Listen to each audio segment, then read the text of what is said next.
Welcome to Burlap Teachers. Enjoy the video. You start by confirming the number type because the removal method differs. Stitched needs cutting while heat pressed needs adhesive release. Turn the jersey inside out and position a flat board under the number so you won't stretch fabric. Once done, apply low heat for 5–10 seconds to soften adhesive if heat pressed.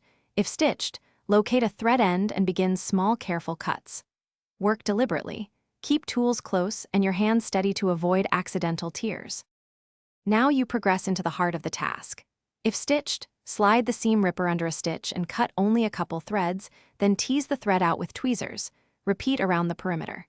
If heat pressed, reheat one small section and use a blunt tool or fingernail to lift an edge, then pull gently while reheating as needed. Make sure to keep tension minimal on the fabric. Once most material is away, remove leftover threads or softened adhesive on the inside. Finish by eliminating residual glue. Test a small hidden spot, then dab adhesive remover or rubbing alcohol and blot. Avoid saturating the jersey. Once residue is gone, hand wash or spot clean the area and reshape the fabric while damp. Hang or lay flat to air dry. If you see a tiny hole or weakened fibers, reinforce from the inside with a small patch or a few stitches. If anything goes wrong, stop and reassess.